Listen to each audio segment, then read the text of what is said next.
Ari, it is far, far, far too dark outside for me to record a video today. I mean, come on, look at it.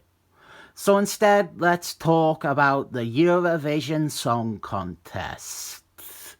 Specifically, the 1998 Eurovision Song Contest and Portugal's entry.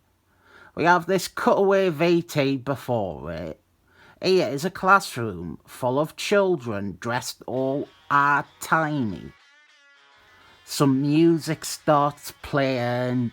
It is suede. It was the 90s. Hey, look, that one kid there, the one laughing, he is the only one in this class of 30 or so kids who is bothering to act.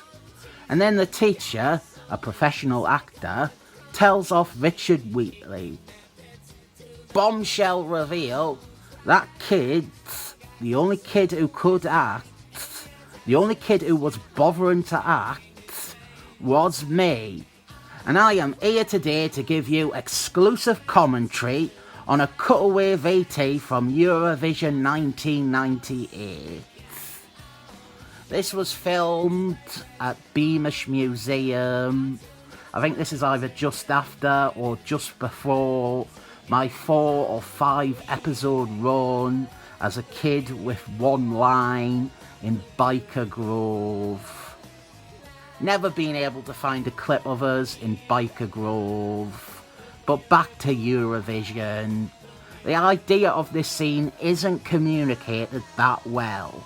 Possibly because of every other child not acting. The idea was that this little blackboard that they are passing around has a rude picture on it, and they're passing it around the class, but none of them are even looking at it. They're just passing it on. They are terrible actors. Then I get it, and I fucking bring this scene to life. It is actually outstanding that they went to the effort of getting an entire class and putting them in Victorian era clothes, and then they were content to settle for this. A single shot piece on a dolly where what is happening is never clear and only one of the children is acting. I mean, realistically, I should have been promoted to Richard Wheatley's role. I was the star, come on. I would have fucking nailed getting told off by a teacher. This bit wasn't filmed at my school though. We didn't have one of them. A computer, I mean, not a black kid. We didn't have one of them either though. Unfilmable at my school. We lacked both the things they wanted. I didn't even know why this cutaway exists. I didn't know what it's meant to mean. I didn't know what it has to do with Portugal's entry. The only thing that truly matters is that I am out-acting everybody in the scene. Another thing is that the direction we were given was lacking. They just wanted the blackboard passed down in a straight line facing the camera, but I would have been 7, going on 8 at the time, and I was better at their job because I suggested that would look inauthentic and that kids in a class would not pass summit on in such a mechanical straight line. And that is why I am the combo breaker there. I am the only kid on the left side of these 2-person desks who receives it. I say left side there as, from my point of view, I was on the left side of the desk. Richard Wheatley, I am ashamed to admit this, but I once stole a tiny little Power Ranger on a motorbike from him. It was like a Happy Meal giveaway.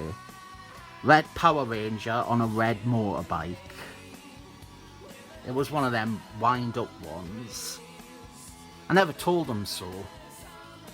I hope he finds this video over 20 years later and feels some resolution has been found. Richard Wheatley, you were a bad actor, but I did nick your Red Ranger motorbike thing like you suspected. I'm not saying sorry. Do a better job of carrying out regular inventory checks on your toys. I don't know what Richard Wheatley is up to now. Probably Skag. He's probably off his head on Skag. I think that girl there, she's not hopeless. The problem is she doesn't look at the blackboard. She is excited to pass it on before she even knows what is on it. Time following time. I didn't get what it is about. I really didn't. The lad with that outrageous bowl cut, that is Jack Lavelle, I believe. I didn't remember anything about him except his name and his haircut. I vaguely recall something, but I cannot say it because I didn't even know if it is true. But Jack Lavelle, if you are watching, am I misremembering? Or have I heard a fib about you? Or did you really stick your penis in one? He'll know what it means. As you can tell from my stellar acting here, I was somewhat of a childhood actor who made zero money out of it.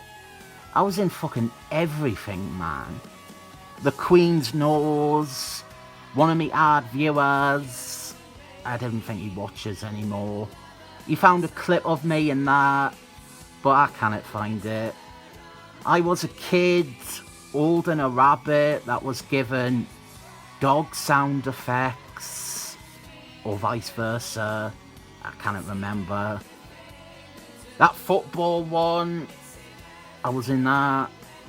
I was nearly in Billy Elliot, but I thought it sounded gay, so I didn't want to be in it. My last one was Harry Potter 1. You can't even see he's in it. I am in Oliver Wood's classroom. I don't know what that means. Someone just told me I am in that scene. It was a miserable experience. They just sat you down and told you nothing. I need some direction.